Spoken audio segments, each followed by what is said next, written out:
Que é isso aqui? Vocês acharam que eu tava brincando, né? R$0. Sério mesmo isso. E como é que eu vou comprar meu tênis novo de corrida? Da Nike, porque eu não gosto de coisa ruim, não. Tô muito decepcionada. Todo mundo achou que eu tava brincando.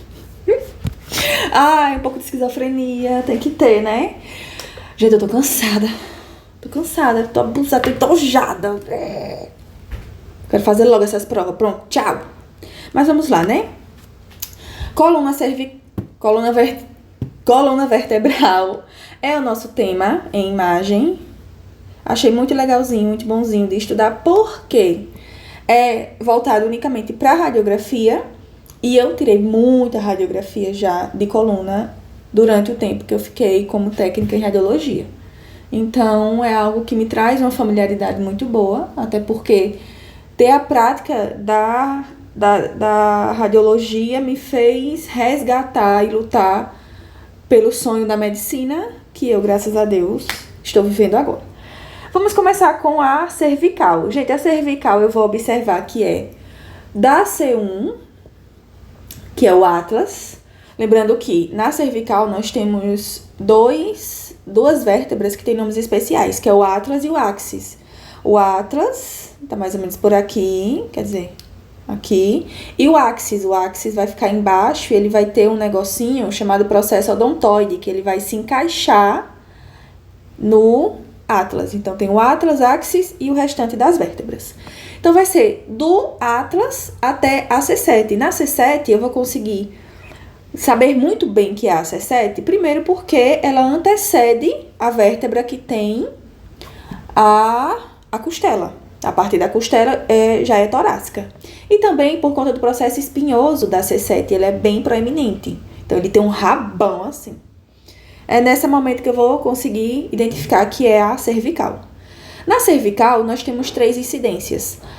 Quer dizer, 4 incidências. AP, perfil, oblíqua e anodador. Na AP significa o quê? Antero-posterior. Quando se trata de incidências, eu vou prestar atenção por onde é que o raio está entrando. Nesse caso, eu peço para o paciente se posicionar com a nuca virado para o filme, o rosto um pouco levantado, porque eu não quero que a minha mandíbula atrapalhe a minha visão, né? E o raio vai entrar assim. Se o raio entra assim, ele entra anterior e sai posterior. Então, antero-posterior, tá? Perfil vai entrar no perfil do paciente. De forma oblíqua, o paciente vai estar posicionado de uma forma oblíqua, então ele vai entrar obliquamente. E anodador a gente vai ver já já. Quando se trata de perfil, para eu saber qual é o perfil, eu vou me preocupar em qual lado do paciente está encostado no filme. Então, eu vou olhar, a minha referência é a mandíbula, tá? A mandíbula tá virada. Quando eu olhar uma radiografia, eu vou imaginar esse paciente na minha frente sendo posicionado. Ele tá aqui na minha frente e é como se eu pudesse enxergar através das vísceras e músculos e pele e pudesse ver diretamente o osso dele, tá? Quando eu olho um paciente assim, eu já imagino a mandíbula dele virada aqui para minha direita. Tá aqui e ele tá virado para a direita. Mas a parte que tá encostando, o lado dele que tá encostando no filme é o lado esquerdo. Então, se eu tô aqui assim, peraí. Tô aqui assim, tá? Eu percebo pela direção da minha mandíbula que o meu lado direito é que está no filme.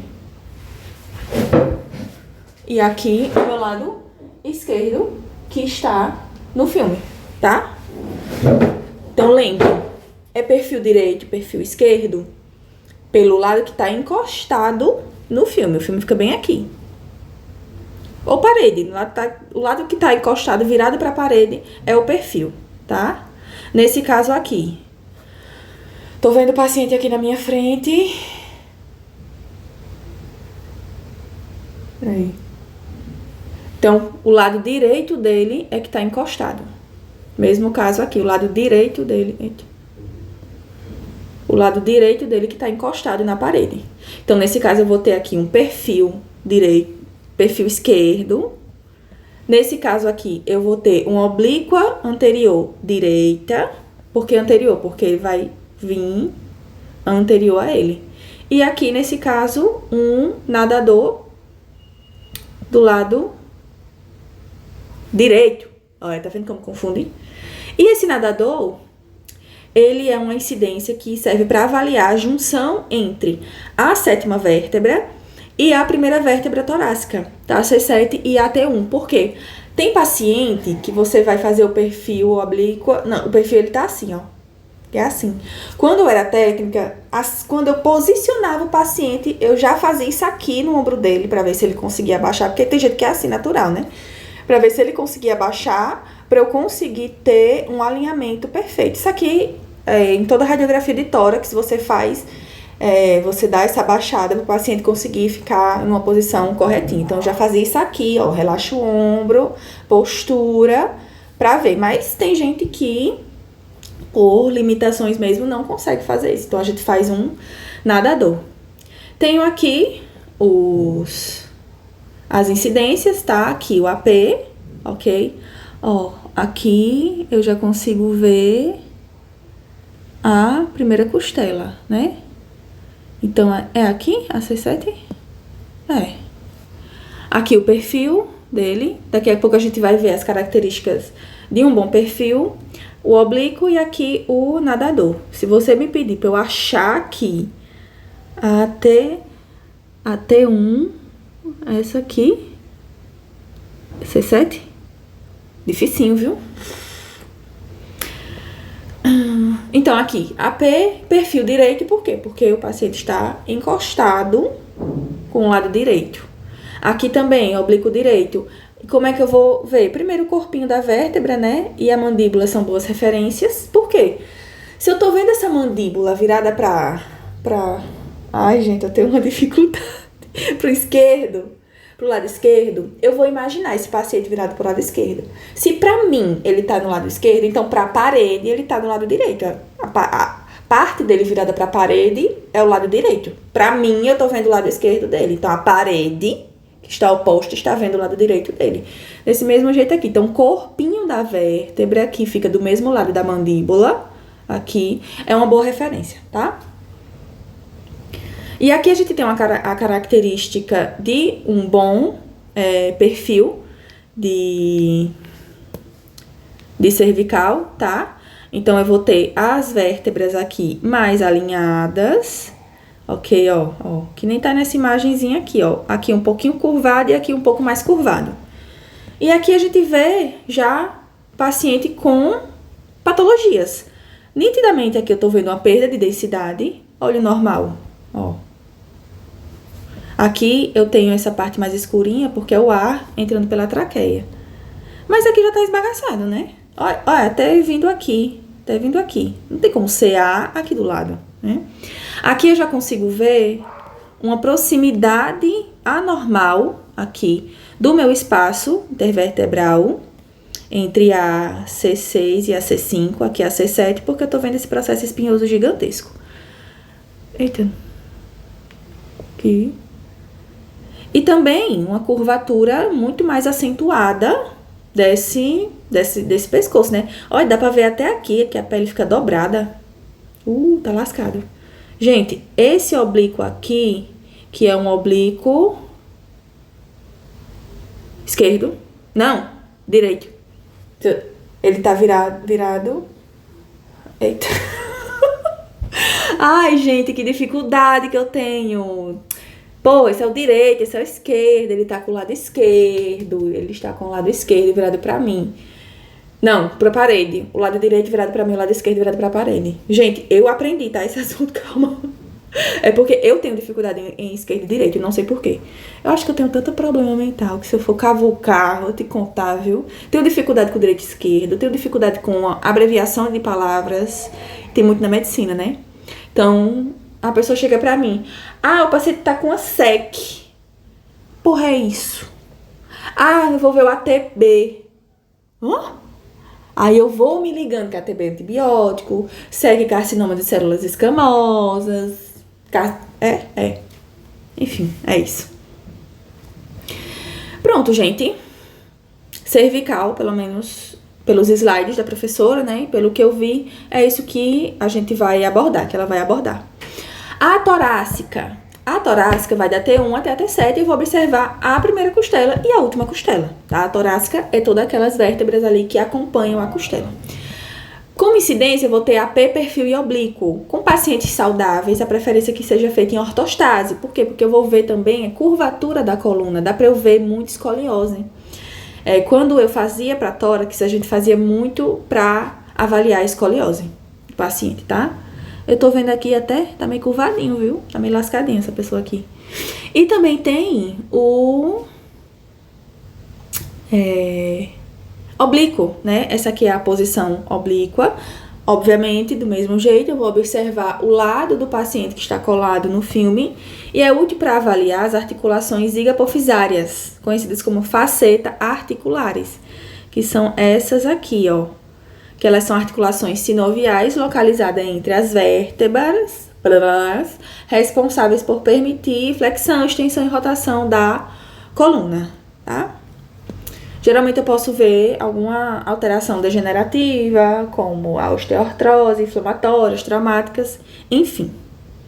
E é dessa maneira aqui que a gente posiciona o paciente. E o raio? O raio tá entrando posterior, né? Se o raio entra aqui, esse é o lado posterior e sai no anterior. Então, é posterior anterior.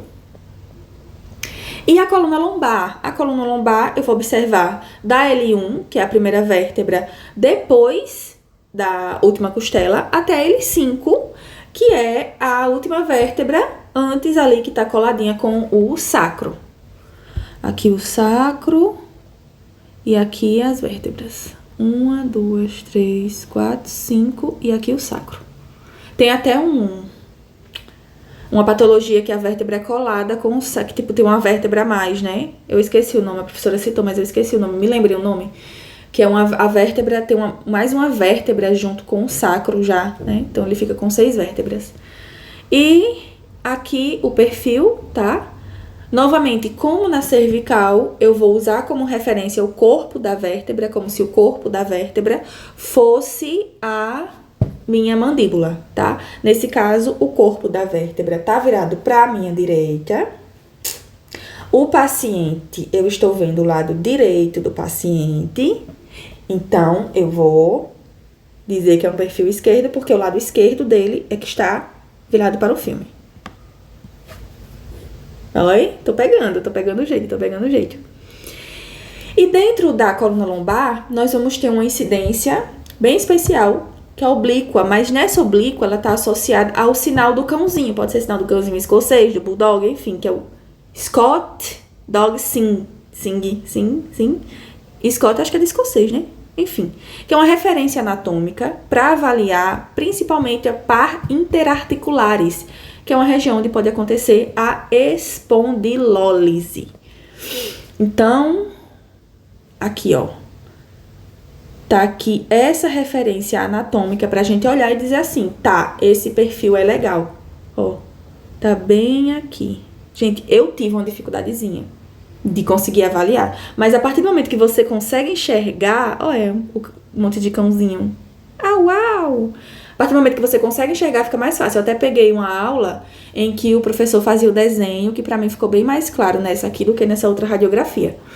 E é útil para ver espondilólise. Gente, espôndilo quer dizer vértebra e lise quer dizer quebra. Então, vai ter uma fratura dentro daquela vértebra. Pode ser por estresse, trauma, defeito, enfim. E nesse caso aqui, eu posso perceber que é um sinal da coleira, que é outro sinal da radiografia. A radiologia gosta muito de usar sinais, né? Eu posso ter o sinal da coleira, ó. Percebe que tá aqui a cabecinha do cachorro e chega nessa região aqui, eu tenho uma quebra, que é um sinal de descontinuidade óssea, que é um sinal de fratura.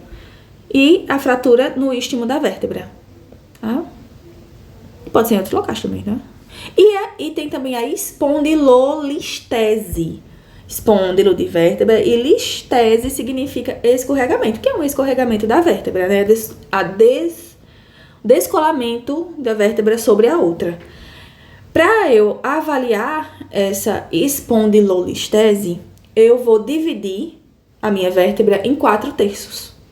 E dependendo do escorregamento, vai ser o grau. Então, se eu escorregar 1/3, grau 1, 2/3, grau 2, 3/3, grau 3, 4/3, grau 4. E por fim, nós temos os osteófitos. Os osteófitos é o famoso bico de papagaio, tá? Ele vai ser formado na marginal ali das bordas dos corpos vertebrais, ou nos corpos vertebrais. E essa formação vai ser por conta de estresse. Então, uma forma do corpo compensar o espaço intervertebral diminuído, entendeu? Um peso maior, um mau funcionamento ali daquela vértebra. Uma forma do corpo compensar é criando esses osteófitos. Tá? Ó, resposta adaptativa do osso frente a uma sobrecarga mecânica crônica e degeneração da cartilagem articular, como ocorre na osteoartrose. Osteoartrose e degeneração. Perda de cartilagem leva ao aumento do estresse na interface óssea, estimulando a proliferação do pericôndrio e do periósteo adjacentes. Ó, obesidade, atividades repetitivas, idade avançada. Na radiografia, gente, muito fácil da gente detectar. Olha, Ave Maria, meu amigo. E olha o espacinho que tá isso aqui. Olha a diferença para essa coluna aqui. Cadê, pô? Olha o espação que tem. Porque precisa de um espaço. A lombar, ela aguenta muito peso, entendeu? A lombar, ela aguenta uma pressão muito grande. Então, os discos intervertebrais da lombar, eles têm que ser maiores, eles têm que aguentar mais pressão. E olha nesse caso aqui, como ele tá diminuído. Olha isso. Não, aqui eu não consigo nem ver direito, né? Mas ele tá muito diminuído. Então, para compensar isso aqui, o corpo vai criando esses bonitinhos aqui. A gente já tá cansado de estudar que estresse, que degeneração, destruição vai levar a uma regeneração que pode exagerar, entendeu? Tipo, lá no nervo, a destruição vai levar a uma regeneração exagerada que vai criar o quê? A fibrose, neuroma. Nesse caso, uma regeneração exagerada vai criar os osteófitos. Ó, muito nítidos, que é o biquinho do papagaio. Tranquilo? Coluna vertebral? Então, vamos pro próximo. Vou terminar a imagem. Ananda, e anatomia? Calma. Calma. Eu preciso, eu quero, eu preciso, tá? Então, muita oração pra eu conseguir fazer. Tchau.